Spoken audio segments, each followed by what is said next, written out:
Jake Ludington here at IBM Impact, and I'm here with Josh Carr, and we've got a drone in the background behind us. And what exactly does IBM have to do with drones?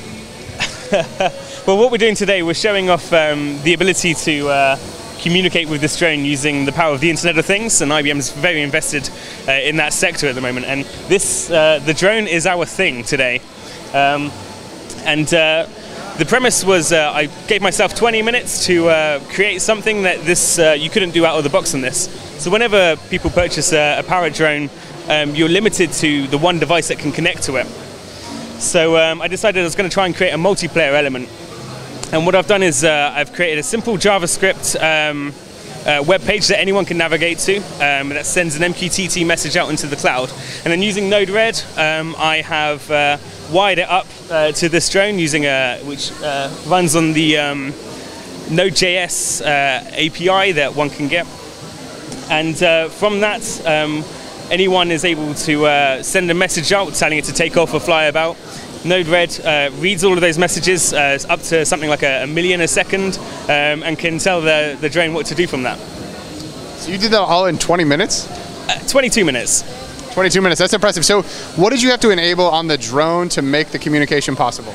So the wonderful thing about this drone is that it's got a huge community that's out there, and the API that we're using, which is just a Node.js, it came free, was a simple download, just wired it straight into our Node-RED, which took a matter of minutes, and gave it some basic commands, and that was it.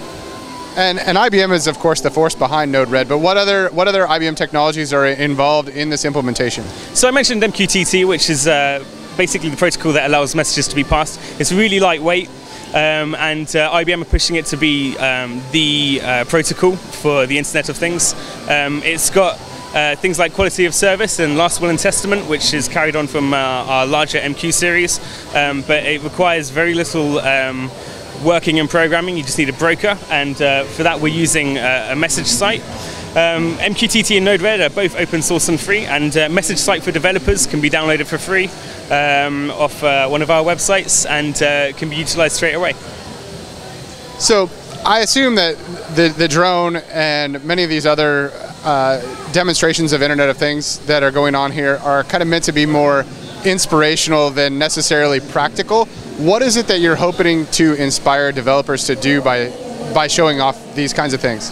I think the amount of time that it took me to get, potentially a million people, not that they would, but a million people playing with this drone, IBM are lowering the barrier to entry when it comes to the Internet of Things. So anyone with a laptop, and in this case a wireless adapter, can start interacting with interesting toys.